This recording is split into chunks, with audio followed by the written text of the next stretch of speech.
It all began one evening at our regular dinner table when my oldest son, Brad, announced he had something important to share with me. I'm Mary, 51 years old, and I work part-time. Mentally, I still feel youthful, though my body is showing signs of aging. My 3 sons, who have grown up to compensate for my diminishing energy, are my greatest pride. Brad, the eldest, has decided to tie the knot. While I knew he had a girlfriend, hearing about their engagement was still a pleasant surprise. So, Brett's getting married, huh? I guess that means you're getting old, honey. No beer for you tonight then, my husband joked. Ignoring his jest, I focused on Brad's expression. With our other sons away at college, Brad, now working, was the only one still living at home. His maturity had flourished in his years of employment, and now, with marriage on the horizon, he seemed more steadfast and reliable than ever. After my husband tearfully apologized to me, saying, "I'm sorry you're forever young and beautiful," I allowed him just one beer, according to my son. They were already discussing wedding venues and ring options, though the actual date was undecided. Brad wanted to bring his fiancée over to meet us first, which felt like a significant step. Marriage is a big milestone, I mused. I want them to have a wonderful ceremony. Though the stars of the day would be my son and his future wife, I couldn't help but feel a flutter of excitement. Perhaps I'd even treat myself to a new dress, reminiscing on my own bridal days as my husband continued to praise how radiant I looked in white. The weekend arrived, and Brad's fiancée, Alice, greeted us casually. "Hello, I'm Alice," she said, her demeanor reflecting the easy confidence of youth. Alice, a part-time worker at Brad's favorite cafe, had been captivated by him and pursued him until they began dating. As conversations lulled, my husband leaned in. "Ah, yes," and I nodded in agreement. "We have something important to share with you, Alice," my husband continued. "Brad isn't our biological son." Alice's eyes widened in surprise. "He's my nephew," I explained softly. "Brad's parents, my brother and his wife, tragically passed away when he was young. We adopted him and raised him as our own. He's like a son to us," my husband added warmly. "Please take good care of him." As Alice processed this revelation, a brief silence hung in the air before my husband swiftly changed the subject to lighter matters. "Well, let's leave the heavy stuff there. What kind of ceremony are you envisioning?" Alice smiled gratefully at the change in tone. "I'd love to wear a traditional white wedding dress, if possible." Glancing at Brad, who beamed in agreement, I couldn't help but share in their excitement. "That sounds wonderful. It's a once-in-a-lifetime event, so it should be perfect for the bride." At that point, Alice made a peculiar expression. For a moment, I thought she was glaring at me, but perhaps it was my imagination. Before I could dwell on it, her face returned to its usual expression. "And what about you, Brad? What kind of wedding do you want?" my husband asked, trying to involve our son in the wedding discussion. "Well, we don't really need your opinion," Alice immediately interjected. "What?" The 3 of us were taken aback, exchanging surprised looks. Alice seemed puzzled by our reactions, as if she couldn't understand what was wrong with her statement.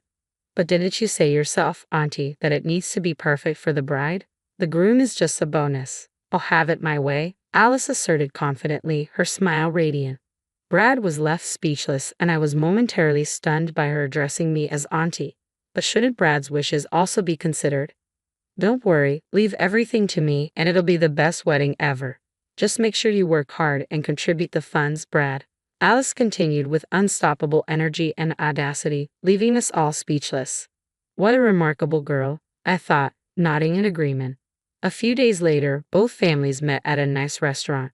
This time my husband's mother was there too. She hadn't been able to join us last time because she was at an adult daycare center. Despite using a cane, she was quite energetic. "Sorry for the delay. Traffic was a nightmare," she apologized as she arrived. Alice spoke in a casual manner, even with my husband's mother, whom she had only met once before. In the background, I noticed Alice's parents shyly waving before taking their seats. The atmosphere was somewhat awkward, with little conversation as we quietly ate our meals. Just as I was about to initiate some small talk, Alice suddenly spoke up. "Granny, do you have trouble walking?" "That's right, dear. Old age has taken a toll on my legs," my mother-in-law replied.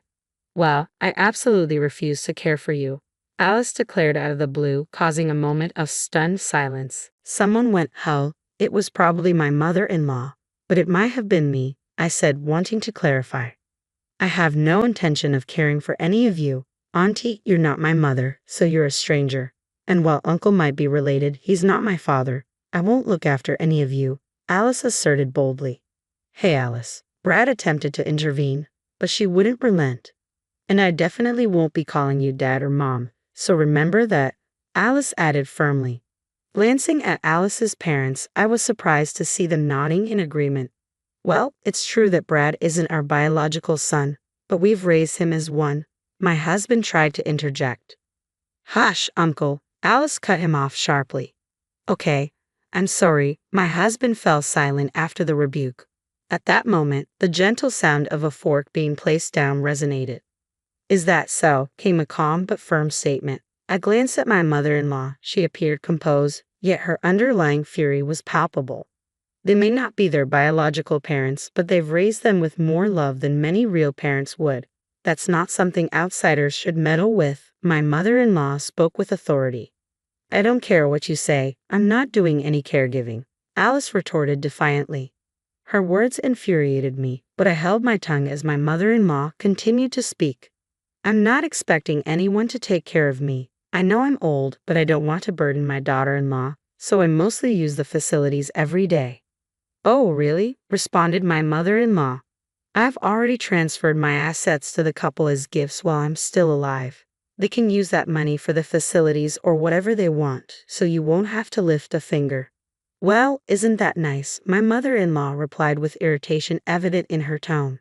Even when her son tried to placate her, it seemed to have little effect. This discussion ends here. It's time to go home, my mother-in-law stated firmly, bringing the conversation to an abrupt close. With that single statement from my mother-in-law, the meeting came to an end. Women have become stronger these days. Perhaps that's the way of the world now. The rest of us, born in the 60s, returned home with mixed feelings. A few days later, my husband and Brad were at work, my mother-in-law was at the adult home, and I was alone at home on my day off from my part-time job when the phone rang. Oh, hey there, Auntie, Alice's voice surprised me when I picked up the phone. Auntie, can you not come to the wedding? Alice's request caught me off guard. What? I exclaimed in surprise at her unexpected request. You're not Brad's biological parent. Technically, you're his aunt. Since there's no blood relation, you're essentially a stranger. Strangers shouldn't come to weddings. But what about Brad? He wants us, his parents, to be at the ceremony, I pleaded. He doesn't matter. I'm planning the wedding my way. At the ceremony, I'll prepare a letter to his deceased parents that will surely move everyone, Alice insisted. That's not how it works. Brad's biological parents were important to him, but he considers us his real parents. That thought brought tears to her eyes before. I explained desperately. If you really want to attend, you'll have to be very generous with your gift. You received an inheritance from your mom, right? So, $10,000 is the bare minimum, if that's the case. I might let you sit in the far corner of the relative seats. How could you say such a thing? If you don't like it, fine. Don't come to the wedding. Oh, but you still have to give a gift. Wire transfer or registered mail is fine. Bye, Alice declared curtly before hanging up. The phone call felt like a whirlwind, leaving me unsettled. That night, Brad was working late due to overtime, and my husband was out for drinks. It was just my mother-in-law and me at home, contemplating the situation in silence. Looks like Alice doesn't like me, I remarked with concern. That's a problem, sighed my mother-in-law. Let's make her like us then, I suggested plainly. Simple and clear. If she dislikes us, we'll make ourselves likable, my mother-in-law agreed. And so, we stayed up late into the night, plotting various strategies. The sight of us grinning with satisfaction and saying, "Perfect, let's do this," left my husband dumbfounded when he returned home, but that's another story. The next day at lunch, when I called Alice and told her we had something for her, she came over promptly. Here to collect some cash, I joked as she arrived. Shaking my head at her assumption, I pulled out something. What's this? Alice asked, puzzled. It's a cupcake I made, my mother-in-law chimed in with a smile. I heard you don't have grandparents. Try some of this. It's a super traditional one. I don't want it, Alice protested. Don't be shy, here you go, my mother-in-law insisted, pushing the treat towards her. Alice resisted, but my mother-in-law's assertiveness prevailed as she managed to get the cupcake into Alice's mouth. Well, that's gross. Why is this so salty? Alice exclaimed, quickly washing it down with the iced tea we had served. Salty? That's odd. It shouldn't be, I remarked, taking a bite myself and grimacing. We had entrusted everything to my mother-in-law, including the preparation and cleanup. But who could have predicted such a basic mistake? The cupcake plan had failed, but we remained undeterred. That's all right, let's move on to the next one, I said with determination. I have a gift for you. Wedding money? A gift card? Nope. Alice eyed the slightly larger paper bag I handed her, disappointment creasing her forehead as she inspected it. What's this? It's a dress. I hope you like it. It's gross. This isn't my taste at all. I would rather have money. Money? Alice bluntly stated her preference, making me reconsider giving it to her. I had carefully chosen the dress, thinking it would suit her well. Not having a daughter, I wasn't entirely familiar with current fashion trends for young women. Despite consulting with the store clerk, it seemed my efforts had fallen short. A real letdown. Another plan had failed, and instead of bringing us closer, it seemed to worsen things. That's enough. I don't want anything else. Just give me the cash, Alice demanded. A cash gift truly captures the spirit of celebration. Don't you want to celebrate your son? Of course. I do. Then I'll give it to my son. The wife should manage the husband's money. That's only natural. Just hurry up and hand it over, old woman. As Alice spoke, her true nature emerged, leaving me feeling saddened. Who are you calling an old woman? I'm still spry. Just by seeing spry, actually you're a granny, Alice continued brazenly. While I wondered how to respond, we were suddenly interrupted by a familiar voice saying, I'm home. Brad, wait, what happened at work? Alice panicked, clearly worried about being overheard. We went bankrupt, Brad replied listlessly. Bankrupt? The company's gone under. Alice's misunderstanding echoed through the room, followed by stunned silence. It wasn't just Alice who was surprised. My mother-in-law and I were both taken aback. Alice grabbed my son's shoulders and started shaking him. What does bankrupt mean? Jobless, penniless. What are we going to do about the wedding? I'm sorry, it'll have to wait, Brad replied, his voice devoid of energy. Releasing her grip from my son, Alice cried out, then how am I supposed to pay the damages?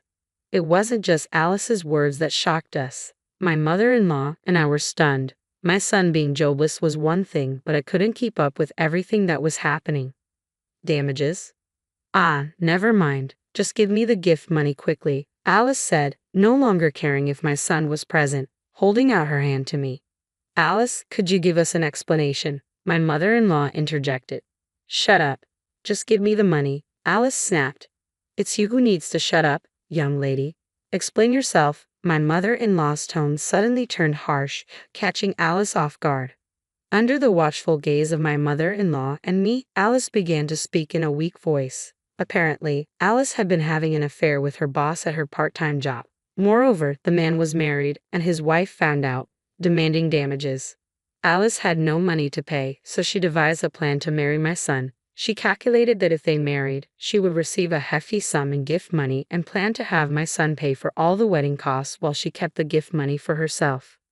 My mother-in-law and I were speechless. We were angry that she had used my son, but we were also astounded by how she didn't think she had done anything wrong throughout the entire conversation. I've already settled things with my boss. Once I pay the damages, it'll be over. That's why I'm going through with the marriage. Give me the gift money. It's fortunate the truth came out before the wedding, but I didn't know what to say to her. As I pondered, I heard a low, muffled voice. Don't make decisions on your own. Looking up, I saw my son Brad glaring at Alice, his face filled with anger. Brad was usually so calm, he had never raised his voice at her before. Alice appeared startled. So what if it's over? You're not even trying to pay the damages yourself. You were planning to use our marriage for your own gain. You haven't shown any remorse. Do you really love me? Of course I love you. That's why I want to get married. Then pay the damages yourself. Show some sincerity. But, Alice tried to hold onto my son, but he coldly pushed her away. Either way, we can't get married until I find a new job. Can you wait until then? Alice was speechless. If she truly loved him, she would have been willing to wait and support him. But those words didn't come from her. That's enough, Brad finally said in frustration. I never even liked you to begin with. I thought you could bring in some money, but I don't need a jobless, penniless man. At last, Alice revealed her true feelings. Perhaps that was what she had been thinking all along. With those words, she shouted and stormed out of the house. I wondered if Brad was truly okay with this. I noticed him shaking. When I turned around, ready to comfort him, I noticed something unexpected. Laughter. My son burst out laughing suddenly. Had the shock broken him? It was a lie. Huh? A lie? The company's not bankrupt. Business is doing well. I just came back to pick up something I forgot. It turned out the bankruptcy was a ruse. My son had returned during his lunch break to retrieve something he'd left behind. Spotting us together and hearing our conversation, he grew suspicious of Alice's insistence on money and set a trap for her. I'd heard that a person's true nature shows when they face joblessness and financial trouble. I wanted to test it. The result was enlightening, to say the least. Do you still love her? I asked cautiously. My son looked a bit melancholy. I loved her enough to want to marry her. But sometimes love fades in an instant. Maybe I didn't love Alice as deeply as I thought. Perhaps calling off the engagement was for the best. I exchanged a knowing glance with my mother-in-law, and we both found ourselves laughing at the situation. As for what happened next, we later learned that the cafe where Alice worked part-time had closed down. Apparently, the manager, who was Alice's affair partner, had to sell the cafe due to a messy divorce and hefty alimony payments. This information came from another regular customer at the cafe. According to Brad, Alice had no means to pay the alimony herself and had to rely on her parents. They were furious with her and ultimately kicked her out of the house. She ended up living in a rundown apartment and took up a night job. Years later, when my two younger sons had started their careers, Brad was preparing for his marriage. His partner was a kind-hearted woman. Thank you for raising Brad into a wonderful man. I'm not much, but I'm looking forward to getting to know you both better, she told us, even knowing the truth. Moved to tears by her gratitude, both my husband and I were deeply touched. Seeing us emotional, Brad smiled broadly. Congratulations, Brad. I'm sure your parents in heaven are also happy, I said to him. Yes, but I'm happiest when my parents here with me are happy, Brad replied softly. His words brought tears to my eyes once more. Oh dear, here come the tears again. You're crying too much. You've aged and gotten so tearful, my husband teased. I turned to him and declared, well, no beer for you tonight then.